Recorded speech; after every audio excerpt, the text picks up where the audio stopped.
Bueno, la primera ley que vamos a ver dentro de esto va a ser la ley de Boyle. La ley de Boyle tiene una característica muy importante, que es que la temperatura se va a mantener constante. Es decir, nosotros vamos a tener un ratito, voy a encuadrar esto. Vamos a tener un gas, por decirlo de una forma, ¿verdad? Un gas o un sistema termodinámico. Y de ese gas va a poder variar su presión, su volumen y su temperatura. Eso es lo que siempre va a poder pasar. De hecho, la presión, volumen y temperatura son las cantidades termodinámicas con las que vamos a trabajar. Entonces, la ley de Boyle tiene la característica de que la temperatura no va a variar esta vez, por esta vez. Entonces, lo único que va a variar son la presión y el volumen del gas. Nosotros en un instante o en un punto dado vamos a tener, voy a tratar de dibujar, un recipiente con un cierto gas. Ese gas va a estar a una cierta presión, a la que le voy a llamar P1, por ser en el primer caso. Va a tener una cierta presión interna, las moléculas de aire van a ejercer una cierta presión ahí, dentro del recipiente, y va a estar ocupando un volumen 1, una cantidad de espacio que viene a ser el volumen 1, en ese primer punto. Después puede existir algún cambio y de repente podría, qué sé yo, comprimirse más el recipiente. Entonces, asumiendo que la temperatura es constante, esto va a tener una nueva presión que le vamos a llamar P2, porque ya va a ser distinto de P1. P1 era una presión determinada y P2 es una presión mucho mayor porque hay más volumen de gas en un recipiente más pequeño. Entonces la presión obviamente va a ser mayor. Pero lo que nos importa a nosotros es que esa presión va a cambiar. La presión 2 va a ser ya distinta de la presión 1. Y obviamente también va a cambiar el volumen, al cual le vamos a llamar volumen 2. Entonces vamos a tener dos situaciones para el mismo gas. Una primera situación, una situación 1 que está etiquetada con 1, para la presión 1, volumen 1, en la cual los valores de la presión y del volumen son estos dos. Y en un momento, en un instante posterior, vamos a tener otra combinación de presión y volumen. Vamos a tener el mismo gas que va a tener una presión 2 y un volumen 2. Lo que va a cumplir en esta situación, lo que se va a cumplir en esta situación siempre y cuando la temperatura sea constante, es lo que se llama la ley de Boyle, que matemáticamente se enuncia de esta manera. Voy a escribirlo acá al costado.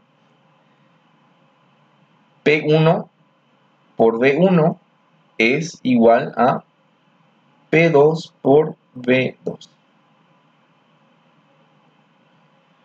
Eso de ahí es la ley de Boyle enunciada de forma matemática, donde la presión obviamente tiene un valor y el volumen también, tanto del lado 1 como del lado 2. Esto se va a cumplir siempre que la temperatura sea constante. Entonces vamos a tratar de aplicar a unos cuantos problemas para ver lo que pasa. Tenemos un primer problema. Dice un gas a una temperatura constante, y está lo importante, una temperatura constante quiere decir que se va a cumplir la ley de Boyle. Un gas a una temperatura constante ocupa un volumen de 600 centímetros cúbicos. Centímetros cúbicos es la unidad de medida del volumen. A una presión de 760 milímetros de mercurio. Milímetros de mercurio es una unidad de medida para la presión. Y la pregunta es, ¿cuál será el volumen si la presión recibida aumenta a 1500 milímetros de mercurio? Entonces lo que pasa es lo siguiente. En una primera situación tenemos que el gas que describe el problema se encuentra a una presión, le voy a llamar P1 al inicio, de 760 milímetros de mercurio.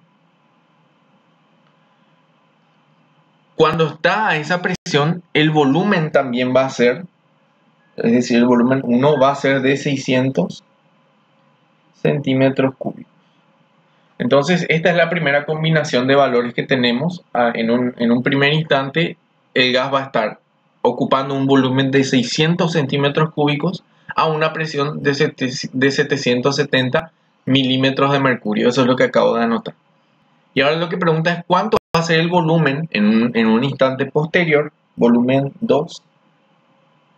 Es lo que quiere saber justamente.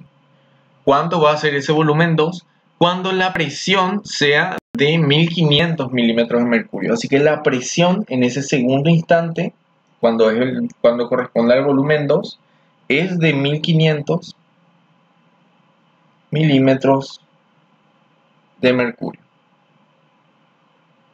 Voy a escribirlo así, HG. Ahí está, entonces ya tenemos los datos. Voy a encuadrar esto para que no nos confunda con ninguna otra cosa. Ahí están los datos. Y obviamente, como dijimos que la temperatura es constante, podemos aplicar la ley de Boyle con total seguridad. Nosotros sabemos que la ley de Boyle dice lo siguiente. P1 por B1 es igual a la multiplicación de P2 por B2.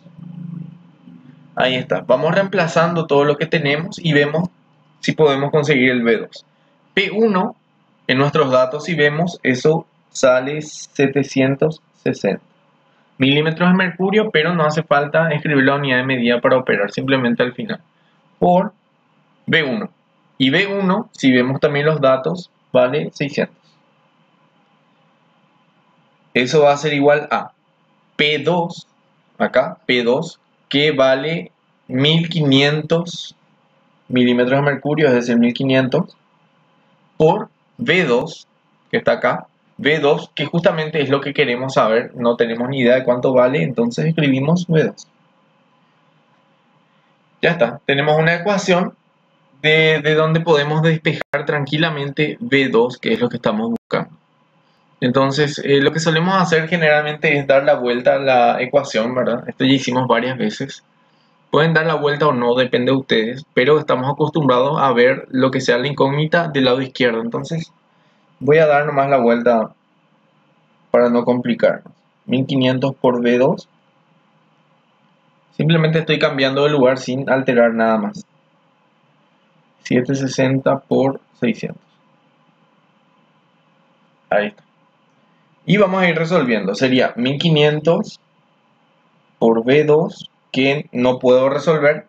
Va a ser igual a, esto de acá sí puedo resolver, 760 por 600.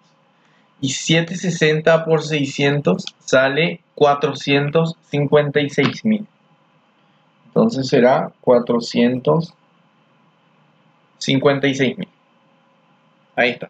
Entonces lo que queremos hacer es dejarle solo a este B2 de acá. Entonces lo que nos molesta es este 1500. Entonces vamos a sacar ese 1500 de ahí y va a quedar B2, va a ser igual a 456.000. Ya sacamos el 1500 de este lado y como estaba multiplicando va a pasar al otro lado, pero dividiendo. Dividido 1500. Entonces B2, que era justamente lo que estamos buscando, va a ser el resultado de esa división. 456.000 dividido 1500. Y eso sale 304. Ahora, como estamos hablando de volumen, entonces la unidad de medida va a ser metros cúbicos o centímetros cúbicos o milímetros cúbicos. Y hay que fijarnos con qué estábamos trabajando. Estábamos trabajando con centímetros cúbicos. El otro volumen estaba en centímetros cúbicos. Así que lo lógico es que esto también quede como centímetros cúbicos. Siempre hay que fijarse en las unidades de medida. Y esto de acá es la respuesta a la pregunta. Porque la pregunta era, ¿cuál será su volumen si pasaba aquello, que es el volumen 2? Y la respuesta es que el volumen en ese caso será de 304 centímetros cúbicos.